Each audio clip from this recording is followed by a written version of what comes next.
Hello दोस्तों, नमस्कार। मैं ओम प्रकाश सांडिल आप सभी का स्वागत करता हूं। दोस्तों, कहाँ चला गया वो गुरुकुल जो कि हमारे शास्त्रों और वेदों द्वारा बच्चों को पढ़ाया जाता था। अभी जो मैं स्टूडेंट्स की समस्या देख रहा हूं, वो स्टूडेंट बहुत सारे समस्याओं से जूझ रहे हैं। जैसे कि उनके ऊपर इतना बड़ा सिलेबस थोप दिया गया है कि उनको उसको पढ़ना और उसको मैनेज करना बहुत मुश्किल हो रहा है। इसमें कई बच्चे सुसाइड भी कर रहे हैं। लेकिन हमारी जो पुरानी शिक्षा थी उससे लड़के बोर क्यों नहीं होते थे, आज ये हम कारण जानते हैं। दोस्तों, आपको कहानी बताता हूँ। जब भारत में ईस्ट इंडिया कंपनी आई और ईस्ट इंडिया कंपनी यहाँ चल गई, लेकिन उसको पूरे भारत पे राज करना था, तो वहाँ की संसद से इंग्लैंड के योजना बन रही थी कि हम पूरे भारत को कैसे कवर करेंगे।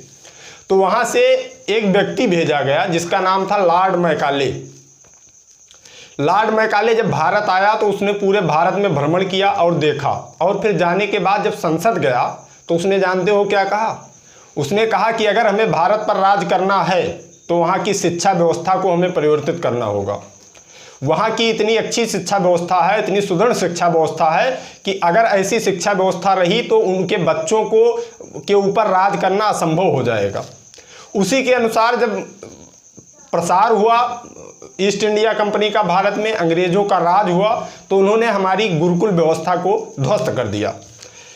अब आप लोग गुरुकुल के नाम से आपको याद आता होगा कि वहाँ संस्कृत पढ़ाया जाता था, बड़ी सी चोटी रखने वाले साधु संत होते हैं। ऐसा नहीं है, गुरुकुल में भी हर प्रकार की शिक्षा दी जाती थी वहाँ भी। लेकिन वहाँ शिक्षा क्या थी, जो अब वहाँ विदेश में जो अब उसको फॉलो कर रहे हैं लोग, वही है। वहाँ प्रैक्टिकल शिक्षा दी जाती थी। आपको किताबी ज्ञान नहीं दिया जाता था, आपको प्रैक्टिकल ज्ञान दिया जाता था, जो कि जीवन में उसी की ज़रूरत है।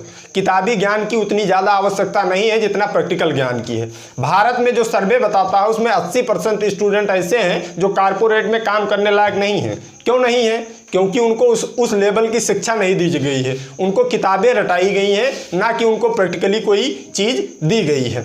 अब यही लंदन और अमेरिका में सुनने में आ रहा है कि वहाँ प्रोजेक्ट ज़्यादा कराया जा रहा है और प्रैक्टिकल ज़्यादा हो रहा है, थ्योरी कम पढ़ाई जा रही है। वो बहुत अच्छा स्कूल है। इससे अच्छा स्कूल हज़ारों वर्ष पहले भारत में मौजूद था।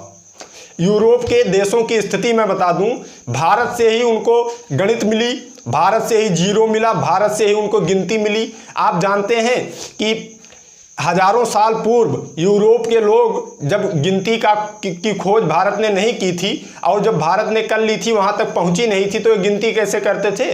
वहाँ के जो उनके मजदूर भेड़ चराने जाते थे, जब वो भेड़ लेकर वापस आते थे तो उन भेड़ों की गिनती के लिए आपको सुनकर हंसी आ जाएगी कि ये यूरोपीय लोग वहाँ पत्थर इकट्ठा किए रहते थे। बाड़ा में जितनी भेड़ें थी उतनी पत्थर इकट्ठा किए रहते थे। जब भेड़ें अंदर जाती थी तो एक पत्थर फेंक दिया जाता था। इस तरह से जब पूरे पत्थर खत्म हो जाते थे तब इनको लगता था कि पूरी भेड़ें हमारी आ गई हैं, आज वह हमारे ऊपर राज कर रहे हैं, आज उनके स्कूल की हम लोग बड़ाई कर रहे हैं।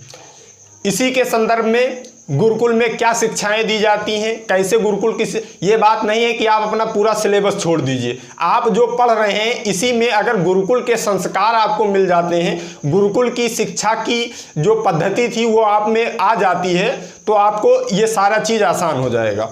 दोस्तों, पढ़ाई एक माध्यम है सीखने का, यानी पढ़ाई इसलिए की जाती है कि हम ये सीखें कि कैसे सीखा जाता है, जबकि पढ़ाई हमारे ऊपर ऐसे थोप दी गई है कि अगर ये नहीं किया तो ख़त्म, बिल्कुल आप दुनिया में रह ही नहीं गए। ऐसा नहीं है। अब बात करते हैं कि क्या पद्धति सीख सकते हैं। अब बात करते हैं कि वेद की पद्धति को कैसे इम्प्लीमेंट हो सकता है। इसमें भी बहुत बड़ा इशू, लोग सोचते हैं इम्प्लीमेंट नहीं हो सकता। आप अपना सिलेबस पढ़िए, मात्र उनकी पद्धति देखिए। अब पद्धति का कुछ आपको हम उदाहरण देते हैं। जैसे मैथ्स में बहुत सारे फार्मूले दिए गए, लेकिन वेद में 17 सूत्र हैं। अगर आप उनको कंठस्थ कर लेते हैं तो आपको कैलकुलेशन करने में कहीं दिक्कत भी नहीं होने वाली है। जैसे आपको मैं उदाहरण बताता हूँ। एक श्लोक है, एकलह नौता चरमम दस्ता।